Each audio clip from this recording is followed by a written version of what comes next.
Back again with another quick video. This time I'm looking at the Slik Pro AL-523 tripod. I picked this up recently, so I thought I would do a quick video for you just to give you an idea of what you can expect. I'm going to concentrate just on the tripod legs for this video. This is one of 3 models that Slik have in this range, and this also uses their A.M.T alloy that has a mix of aluminium, magnesium and titanium. Evidently it's lighter and stronger than normal aluminium. Quick look at the included items. We have a user manual. There is a single Allen key and we have a soft case. This is a sort of standard unpadded case. It's perfectly okay quality wise. Some people prefer to have a padded case, but at least you get something included with it. We'll move on to the body design now just to have a quick look at that. The main base, which is made out of metal, is 48mm in diameter. I put it next to the ball head that I got, which is a 50mm diameter, so it'll be a little bit smaller than that. If you want to reverse the adapter here for the 3/8 and 1/4 inch, then just put the Allen key in there and turn it around, and then you can take the whole assembly out. I'm glad that they did include that because there are definitely heads out there which might be 1/4 inch, and it's useful to have the ability to use both of those. Pleased to see we do have a fairly decent sized spirit level included. A lot of tripods I've looked at recently, they just rely on the one in the head. Here's the main adjuster for the center column. That particular part is plastic, and we do have a rubber grip underneath that. This is a tensioner for the column, so you have actually 2 ways of locking it off. The tensioner, if you tighten that up, will just stop it from slamming down. That's pretty useful if you have a heavy load on there because you can just tighten that up. The silver parts at the top of each leg, they are also metal, look like aluminium. They're calling it their R.F.M, or the rapid flip mechanism.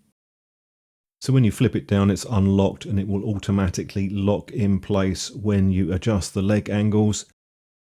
You have 3 different angles that you can adjust on that. The mechanism seems to be pretty good to me. I haven't had any issues with using it at all. It seems to be quite secure. The joint and the top of the tripod legs, all of that is metal as well. There's no plastic there. Built-in accessory port has 2 sizes. You can unscrew that and it will give you the 3/8 size. So you can put things like LED lights or microphones in there. Also pleased to see a nice thick rubber grip on one of the legs. Just helps if it's wet or cold outside, give you a better grip on the tripod. They've gone with the flip or lever lock mechanism, and to be honest, I much prefer this over the twist lock. I just find it quicker and it's more secure because you know it's either on or off. It is quite thick, the leg, particularly at the top section. At the tip they've gone with a sort of hard rubber. It feels almost like plastic, but it is rubber. It's quite a hard substance, and it's got a bit of an angle on it.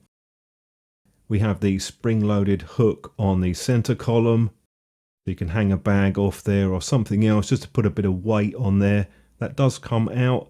Obviously you'll need to take that out if you want to reverse the column. And the blue part, that also unscrews. That is a thick plastic material. And Slik have been using the blue accent for a few years now, I think, on most of their tripods and heads. I put the size on screen with the column. You do have 2 sizes with this because it does unscrew. On the underside of that platform you can see there's some grooves there, obviously a bit of weight saving going on. I'll just unscrew the center column now just to show you that. This is a feature which I think all tripods should have, is the ability to shorten the column. It just saves from taking out the column and changing them over. You can just unscrew it. You can, of course, reverse the column around if you want to, but I think for a lot of people you'll probably find that the short column you'll be able to get low enough to do some very low angle shots, possibly things like macro. It's worth screwing the blue plastic part in again because that will stop the center collar from crashing down if you've got something on top of it. Could be an expensive accident. Couple of quick shots to show you using the tripod for a lower angle. I have seen some tripods go down even lower, but I think it's probably low enough for most people for typical use. I thought I'd put a bit of weight on this tripod, around about 2.5 kilograms. As far as the size and weight with this tripod, I would call it a larger medium size. It's not particularly heavy. You're probably looking at around about 2 kilograms in total with a head on this, which isn't excessively heavy, and the quoted load is around about 6 kilograms. It's what I would call a realistic number. It's a pretty sturdy tripod, to be honest, even when it is fully extended. Compared to the Velbon tripod, this is much more stable in the leg sections. They are much thicker, and there's a lot less flex going on as well. Nothing wrong with the Velbon. It's just a lighter, more compact tripod. And you have 4 sections on the leg instead of 3, so there's obviously going to be a bit more flex.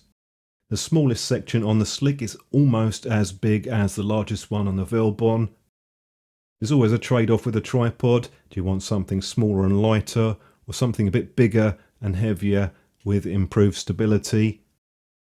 If you're looking for something smaller and lighter, you have 2 other ones in this particular range. You've got the 323 and the 324. Quite impressed in terms of the build quality on the Slik. Do have a look around with this particular model and some of the other ones, because there are some quite good deals out there online. Hope the video was useful to you, give you an idea of what you can expect. But if you've got any thoughts or comments, do drop them down below.